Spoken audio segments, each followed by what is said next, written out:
El Señor le bendiga, qué gusto poder tenerlos hoy en esta sociedad de jóvenes. Es muy interesante poder hoy convivir, disfrutamos de los cantos, disfrutamos de los datos curiosos, los datos de salud, pero ahora quiero que nos concentremos en esto interesante. Yo sé que cuando hablamos de sociedad de jóvenes, muchas veces nos sentimos un poco más libres para venir un poco más sueltos en la iglesia, así que espero que puedan disfrutar por sobre todo esta presentación que hoy les tengo para ustedes. Vamos a hablar acerca de este tema tan importante, la arqueología bíblica, un tema del cual no siempre se tiene a consideración en los sociedades de jóvenes. Sin embargo, déjenme decirles que es de mucho interés para nosotros como creyentes y para ustedes como iglesia conocer cómo el mundo reconoce la existencia de estos personajes bíblicos. Porque hay un dicho muy interesante que pululó en nuestra clase, y es la de la arqueología no argumenta de la existencia de la Biblia. Es al revés. La Biblia argumenta la existencia de los hallazgos arqueológicos actuales.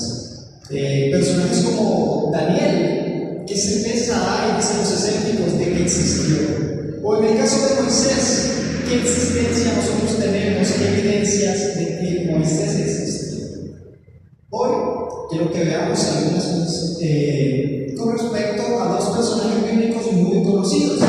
El primero es José y el segundo es Moisés.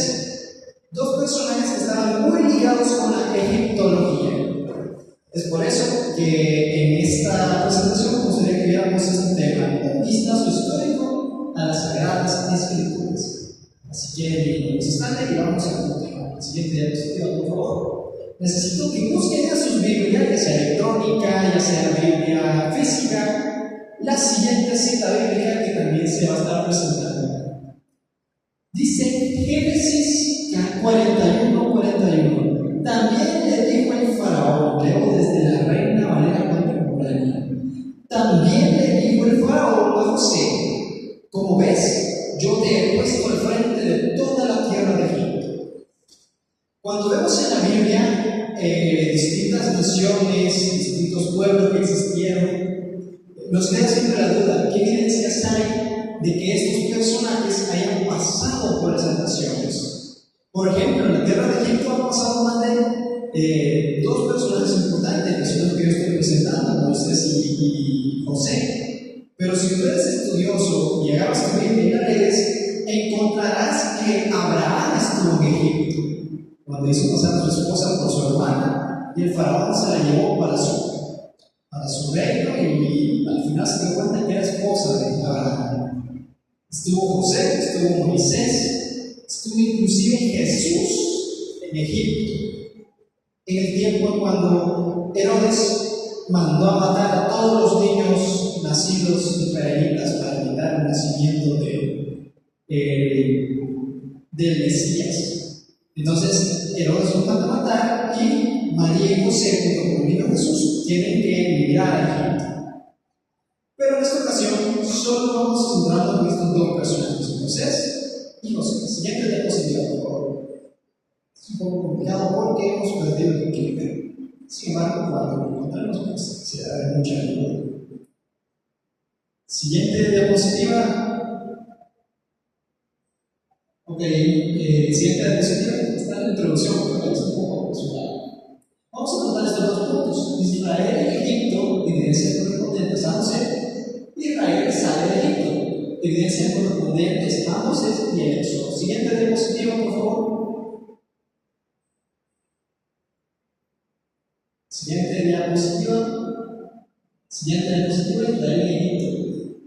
Génesis 46 nos habla acerca de algo importante. Nos dice que José tenía 30 años de edad cuando fue presentado ante el faraón, y recorrió toda la tierra de Egipto.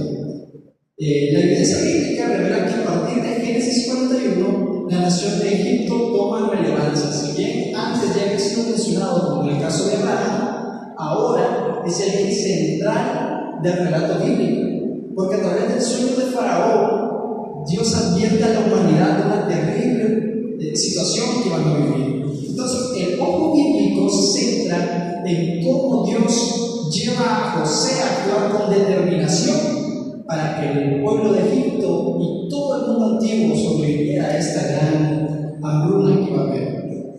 Pero es el capítulo 46 de Génesis que se introduce por completo la nación israelita. Siguiente diapositiva, por favor. ¿Qué evidencias tenemos nosotros de que José realmente estuvo a cargo de Egipto? O de que Moisés más tarde liberara al pueblo de Israel de Egipto. A continuación vamos a mostrar algunas. Por ejemplo, tenemos las murallas de Beni Hasan II. Estas se encuentran en Egipto, datadas del 1890 a.C., al sur del Cairo, esto siempre en Egipto. Era una gran necrópolis. Para quien no lo sepa que es una necrópolis, los faraones egipcios acostumbraban a construir grandes monumentos, edificios, donde albergar a sus momias. Y es que el proceso de momificación servía para preservar el cuerpo del faraón, ya que en la teología egipcia los muertos podían tener la oportunidad de volver a la vida en algún momento. Y si los muertos podían volver a la vida, había que conservar sus cuerpos. Ellos tenían muchas creencias muy interesantes, por lo cual se practicaban muchas cosas. Por ejemplo, a las momias se les hacía un proceso donde los órganos tales como el corazón, el hígado, el cerebro y otros órganos eran extraídos del cuerpo, puestos en recipientes como macetas de barro, sellados, y se creía que más tarde en el cielo egipcio Anubis iba a pesar el corazón del faraón para ver si en su vida había hecho más cosas buenas o cosas malas. Si había hecho cosas malas y su corazón había sido encontrado de piedra, pues no pasaba al paraíso, pero sí siempre pasaba al paraíso. Entonces, en esta gran necrópolis se encuentra un mural, la muralla de Beni Hasan. Beni Hasan fue un guerrero, y en esta muralla, que formaba parte de la tumba de Qumhotep II, que era un subordinado de Beni Hasan, él plasmó algo interesante. Siguiente diapositiva, por favor. Aquí se aprecia a un pueblo. Estos jeroglíficos de la tumba de Beni Hasan demuestran a dos tipos de personas, ustedes pueden ver. El primer tipo posee un estilo de ropa distinto, lleno de patrones, traían sus liras, sus arcos, y el segundo grupo eran más oscuritos de piel y estaban únicamente como una especie de falda, podríamos decir. Esta imagen, según varios historiadores, representa al pueblo de Israel entrando a Egipto. Esto es equivalente al relato bíblico cuando José manda llamar a su padre y a todo su pueblo para que ellos puedan entrar a Egipto. Sin embargo, también encontré que hay algunos historiadores que comentan que este no es en sí el pueblo de Israel, pero sí otro pueblo semítico. Entonces, sea que la evidencia arqueológica nos esté mostrando un pueblo israelita o un pueblo semítico, la evidencia es que alrededor del 1890, lo que se conoce como la edad del bronce, Egipto tenía presencia en otros pueblos. Egipto poseía presencia de pueblos que venían provenientes de la rama cananea y también de la rama israelita, que es lo mismo que la rama hebrea. Entonces, este mural es un pequeño indicio de que el pueblo de Israel estuvo en Egipto. Siguiente diapositiva, por favor.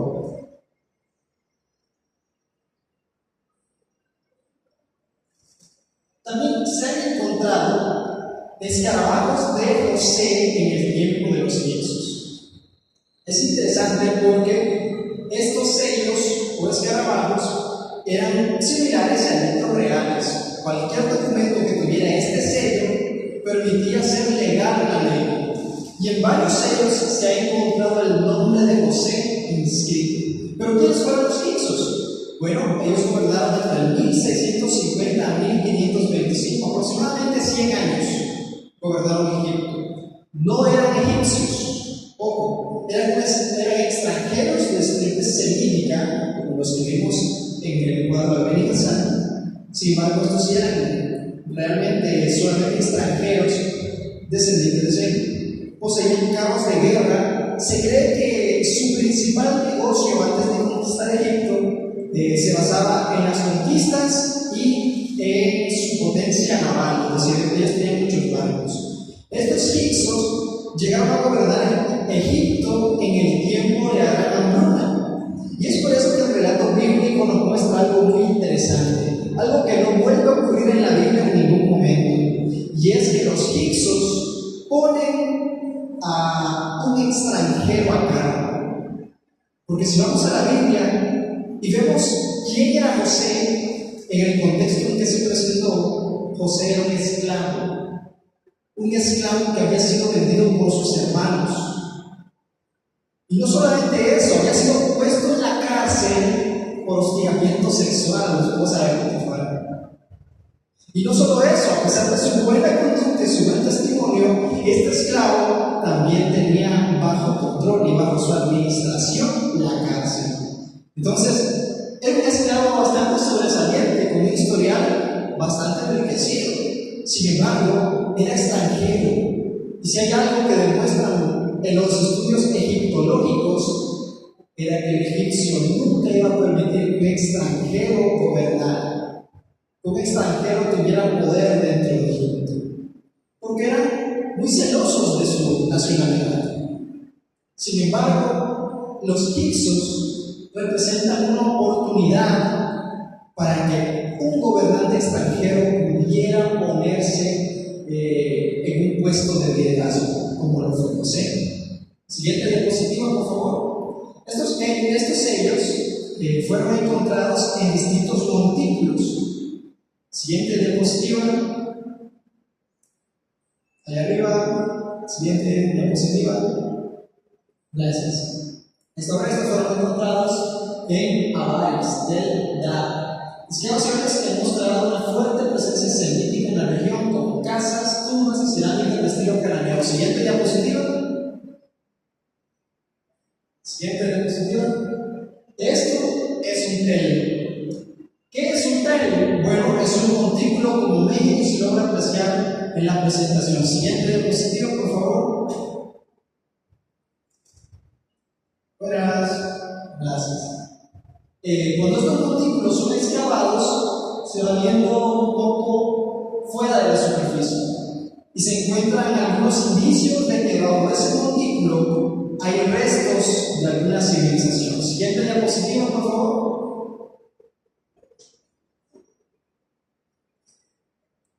Al final, cuando excavan los tellos o montículos, se termina viendo lo que se escondía debajo de toda su formación rocosa y de sedimentos terrosos, y se encuentran excavaciones como las que podemos ver aquí presentes. Entonces, en estos tellos se encuentran muchas cosas.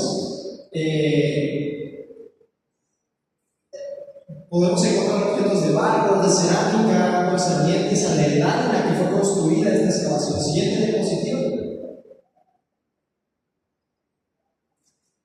También, entre algunos rastros del pueblo de Israel en Egipto, encontramos la estela de Merdeka.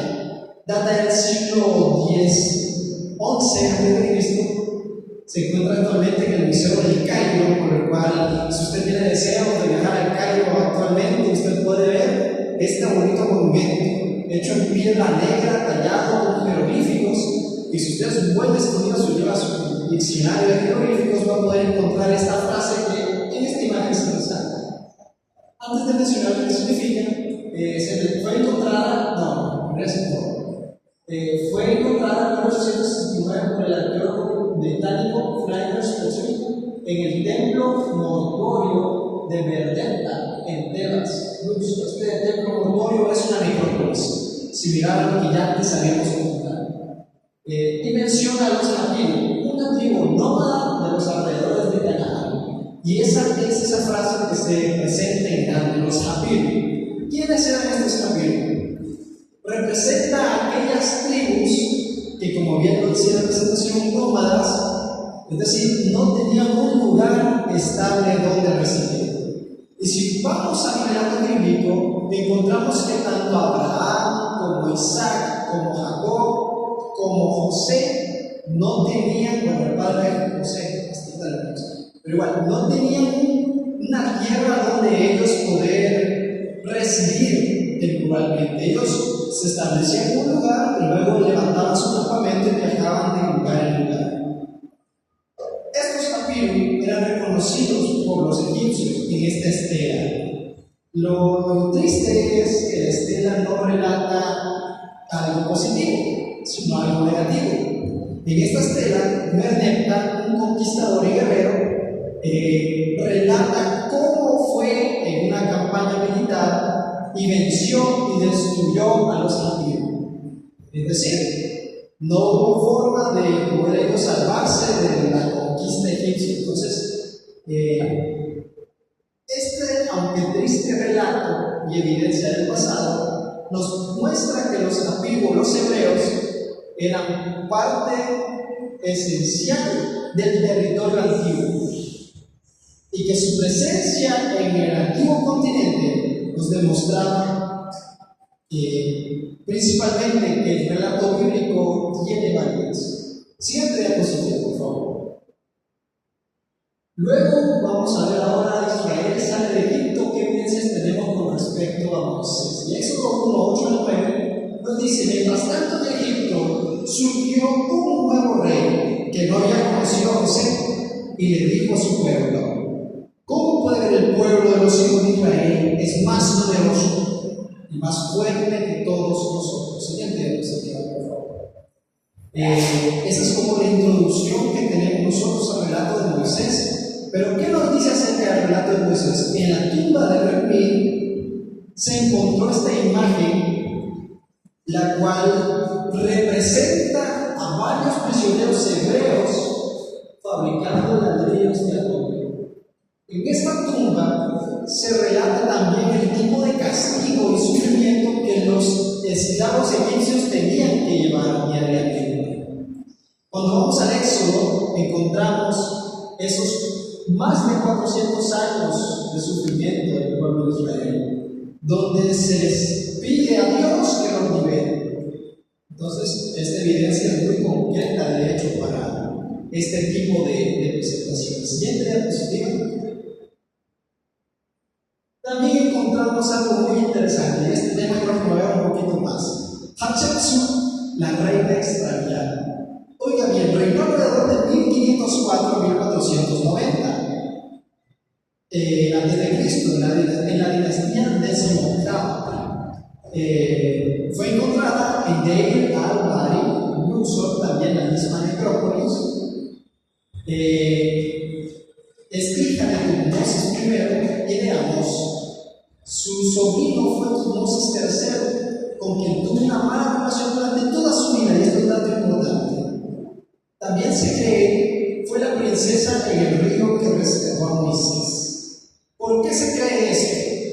La historia de Moisés realmente se basa alrededor del 1800, no, del 1500 en adelante, principalmente saliendo de la era de Moisés.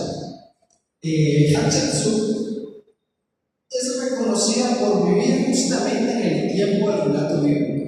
Por eso les digo que este punto requiere un poco más de tiempo para explicarlo bien.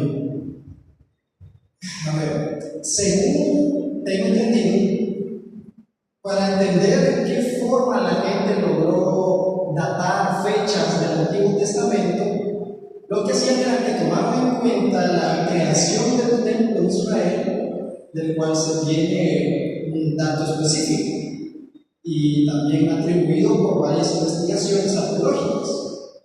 Entonces, toman el relato bíblico en el cual se narra en qué momento se edificó el templo de Israel de Salomón, hecho por Salomón, y de ahí hacia atrás pues van haciendo el conteo de años para saber en qué momento de la historia existió cada personaje bíblico. Y pues Moisés data de la misma manera que este personaje Hatshepsut. ¿Por qué decimos que es interesante e importante para la plática? Principalmente ella fue una faraón una reina que gobernó Egipto. Según datos arqueológicos e históricos de Egipto, ella lo gobernó de una manera muy buena Egipto, en la cual tuvieron un gran desarrollo exponencial en cuanto a poderío militar, economía y entre otras cosas. Su sobrino Tutmosis le tenía mucho resentimiento porque él, aunque era menor que Hatshepsut, por ser hombre tenía que ser el siguiente faraón. Sin embargo, Hatshepsut tomó el poder. Durante el paso del tiempo, Hatshepsut trató de hacer todo lo posible para que su heredero fuera alguien más. Y ahí es donde se cree que Moisés podría añadirse a esta historia. Porque Moisés, al ser un hijo adoptivo, un niño hebreo, ella lo que buscaba era tener un reemplazo que no fuera Tutmosis. No importaba que fuera extranjero, ella lo iba a educar de la mejor manera para que Moisés pudiera ser ese reemplazo que ella buscaba. Sin embargo, se le llama o se le conoce como la reina extraviada, porque en el Luxor, en esta necrópolis que les comentaba antes, se encontró una momia. Por lo general, lastimosamente no puse presentaciones de cómo se momifica, pero en nuestra clase nos mostraron cómo se momificaban las personas. Y para momificar a un faraón se extraían los órganos, también se le aplicaban varios ungüentos, y tras haberlo puesto con ungüentos se le envolvía con muchas vendas. Luego se pasaba eso a un sarcófago, un gran ataúd de oro macizo y de madera, y luego se dejaba en esta necrópolis especial para las reinas. Pero ¿qué pasa? Hatshepsut no se encontró en ningún sarcófago, no se encontró de ninguna manera. Hatshepsut estaba tirada en el piso, arrinconada. Era conocida como A062B, me parece, porque no tenía una identificación y la gente no sabía y decía, porque hay una momia que no tiene identificación, está en el suelo y que al mismo tiempo se presenta en la necrópolis. Se cree que este muchacho Tutmosis III, no sabemos si mandó a matar a Hatshepsut o ella murió por causas naturales, porque esos datos de la arqueología ya no lo mencionan. Sin embargo, se cree que Tutmosis III usó todo su poder para eliminar todo rastro de su tía Hatshepsut. Por la misma razón que no se llevaban bien, porque lo intentó reemplazar con Moisés, entonces mandó a destruir todo lo concerniente a Hatshepsut, así que no quedaron escritos los monumentos ni nada de ello. Sin embargo, se cree que entre estas vasijas que yo les comentaba, obviamente los órganos, había un hueso, y esta vasija tenía un nombre: Hatshepsut, reina de Egipto. Entonces, lo que hicieron los arqueólogos fue tomar este diente, una muela, estudiar esta momia que no tenía nombre, y al darse cuenta de que coincidía tanto la muela con la momia, dieron con la reina porque ella era Hatshepsut. Entonces, es muy interesante cómo el relato bíblico de este faraón que realmente quería acabar con los israelitas terminó guiando incluso hasta esta dama que fue la princesa que acogió a Moisés. Al menos eso es lo que se cree o se sugiere. Siguiente diapositiva, por favor. También tenemos el caso del relato de Sargón, rey de Acab. Fue encontrado en tablillas cuneiformes. Esto ya no es tanto concerniente a la egiptología, sino más bien al acadio, al babilónico antiguo. Lo que es conocido como la civilización más antigua del mundo. Ahora nos pasamos a estos relatos, no porque no sean concernientes o no combinen, sin embargo, porque estamos acá, porque acá tiene una cualidad muy interesante que se relaciona con ustedes. A ver, déjenme les explico. Se fue encontrado las tablillas cuneiformes donde se relata la vida de Sargón de Acab. Datan de aproximadamente 1300 años de Cristo. Esta es una máscara de Sargón, un busto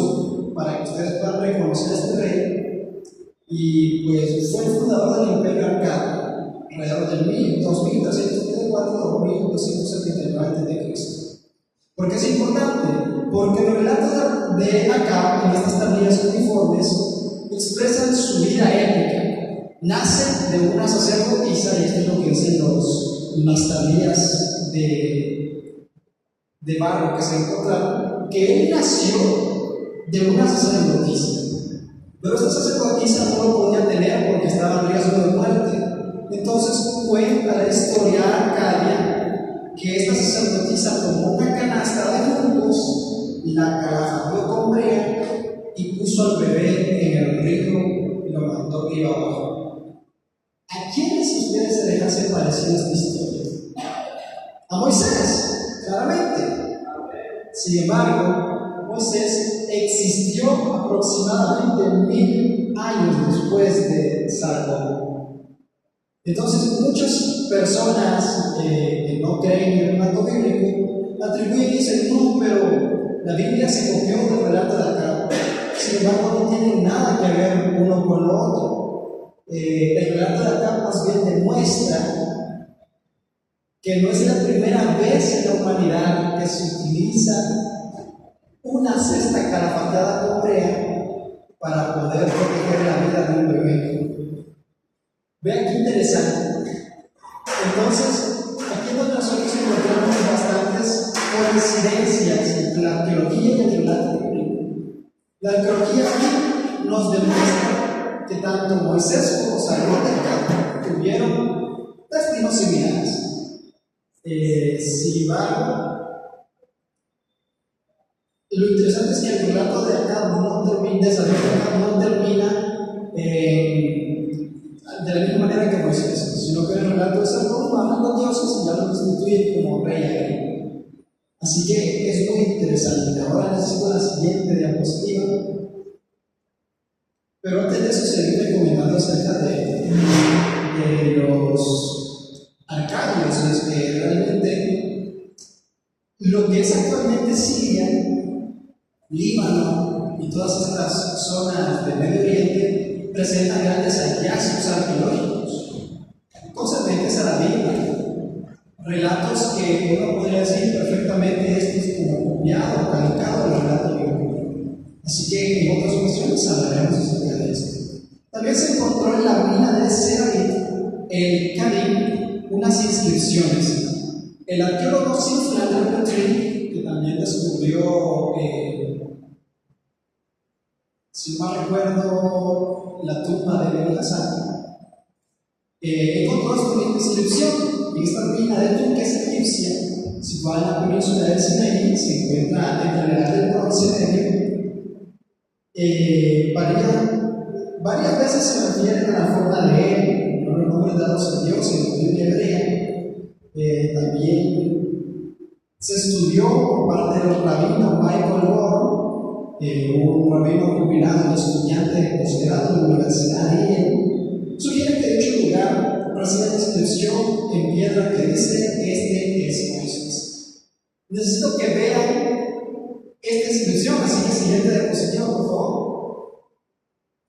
Este es el sitio en el que se encontró la mina y esta es la inscripción.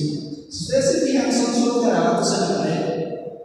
Sin embargo, se cree que estos garabatos tienen profunda relación con las escrituras hebreas antiguas. Entonces, necesitamos entender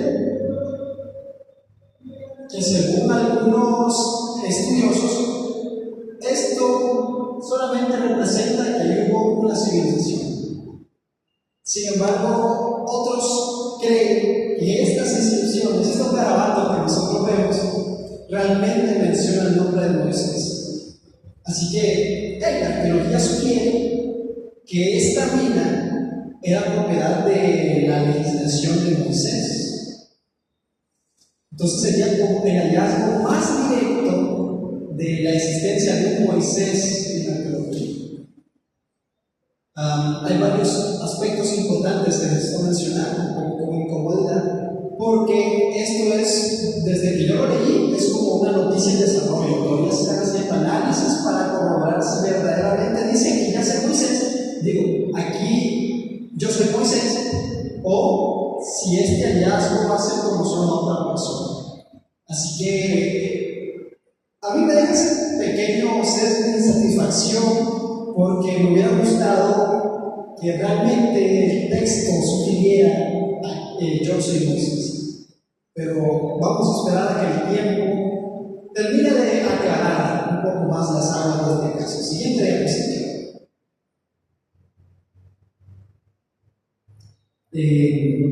Vamos a nuestra conclusión. Les he presentado varios argumentos de cómo la arqueología bíblica se relaciona con el relato que nosotros encontramos en las Escrituras. Realmente la Biblia no pretende demostrarse por hechos arqueológicos. La Biblia se demuestra por la fe que usted y yo tenemos en la escritura bíblica. Porque sabemos que esta escritura fue hecha con la inspiración de Dios. Dios inspiró a los hombres para que ellos escribieran su palabra y permaneciera como relato para nosotros. También, aunque hay poca evidencia arqueológica sobre algunos personajes bíblicos, esto no pone en duda su existencia, gracias a los descubrimientos de aledaños. En el caso de Moisés, que no se tiene evidencia directa, se encuentran muchas evidencias alrededor de la cultura y del tiempo en que Moisés vive. Así que podemos encontrar ahí una forma de demostrar a las personas que no creen en el relato bíblico que ciertamente Dios actuó en la historia humana y sigue actuando. Y lo tercero es que Abraham, Moisés, José e incluso Jesús vivieron con la nación egipcia, por lo cual tenemos bastante evidencia gracias a la egiptología. Así que he concluido. Quiero saber si existe un espacio para preguntas de la arqueología y de los datos que hemos preguntado. Ahí mi compañero Lilito va a estar haciéndoles llegar un papel.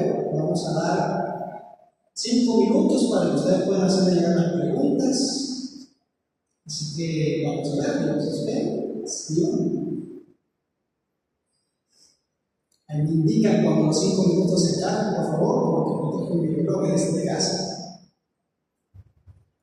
¿Ok? ¿Listo? Sí, bueno, no la vemos mucho. Vamos a ver. ¿Las preguntas? Sí, son las siguientes preguntas.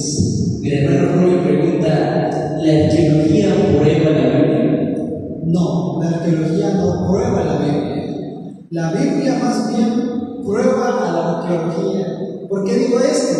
Porque el relato bíblico más antiguo, podríamos proponerlo, hay muchas formas de ver relatos antiguos bíblicos. Por ejemplo, se sabe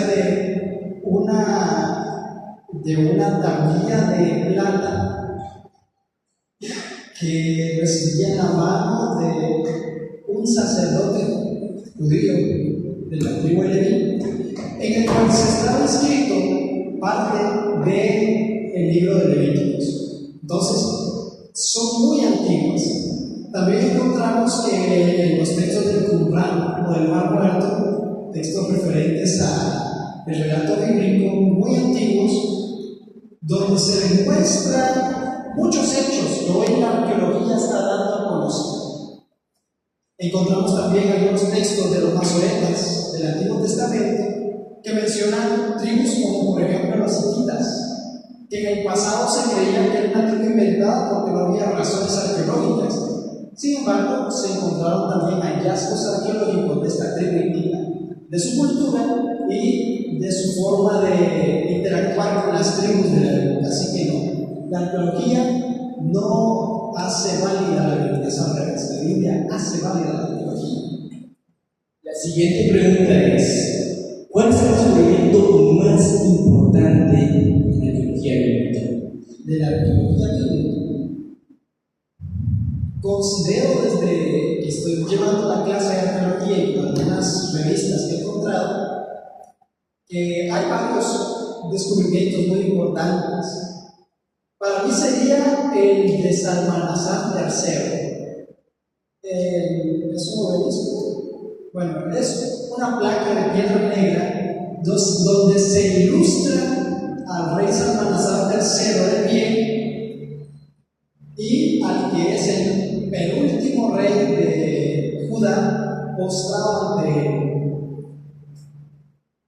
Joacim, y Y en la placa dice, aquí está Joacim dándole tributos a Salmanasar III. Entonces encontramos que Salmanasar realmente había conquistado la desobediencia. Y a mí lo que me llama la atención es que es una relación directa a un rey israelita que la Biblia también ha comentado. Tienen aquí una pregunta muy relacionada al tema Stanley, que es sobre el personaje singulares. Esto ha sido muy más complicado, pero creo que es fácil. Primeramente, pregunta la hermana que dice: ¿existió realmente el rey David? El rey David.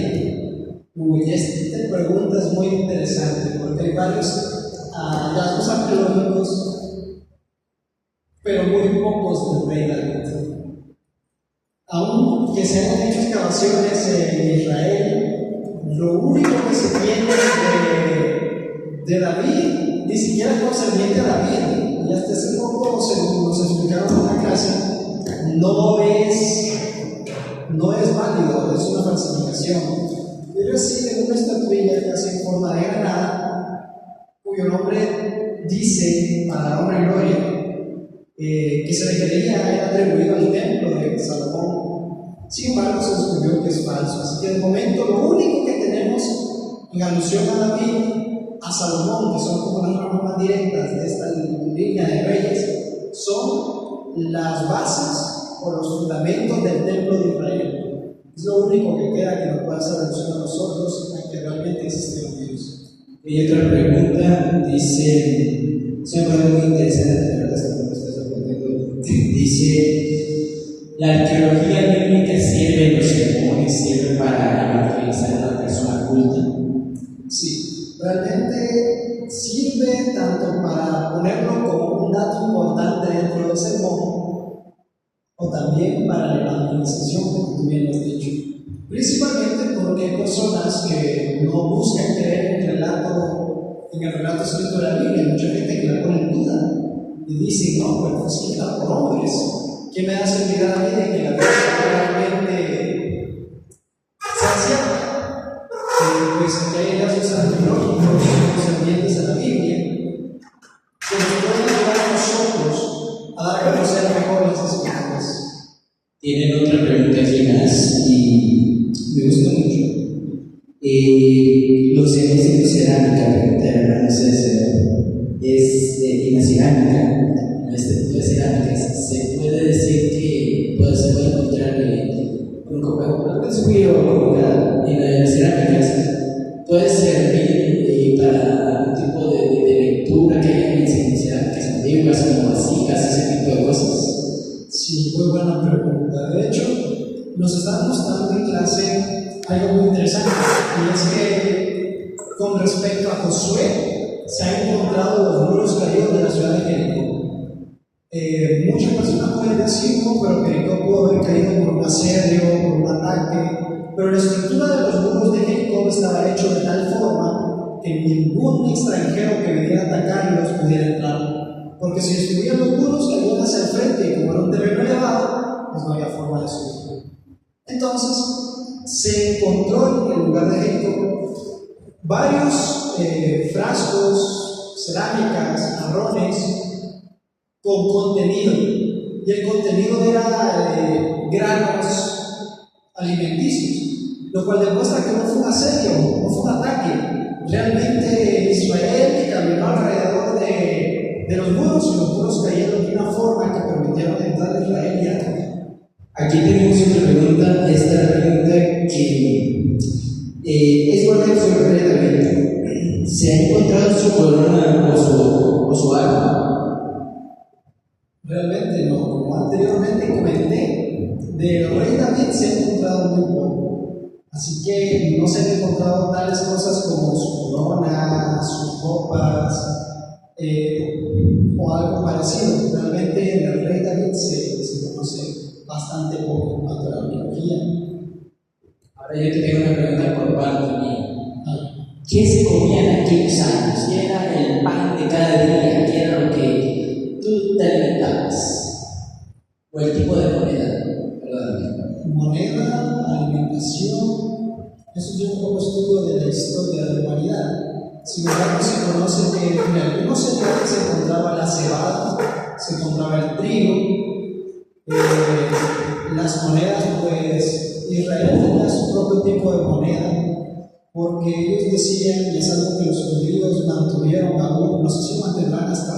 otros tiempos, pero en el tiempo de Jesús sí, no permitían que se echaran a las ofrendas monedas del imperio, tenían que cambiarlo a la moneda de ellos, que eran los shekels, me parece, los shekels.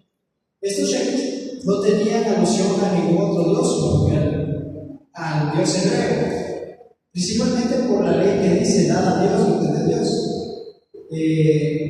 Entonces, de lo que se tiene al respecto de ellos es eso, el conocimiento de los granos, de algunas monedas, pero es más como conocimiento relacionado con historia de la humanidad. Hermanos, por si acaso nos quedan las preguntas nos quedan 5 minutos. Vamos a tratar de hacer preguntas más breves. Quizás esta va a ser la última pregunta. La última pregunta. Es una pregunta muy interesante. Esa pregunta mi hermano Edwin.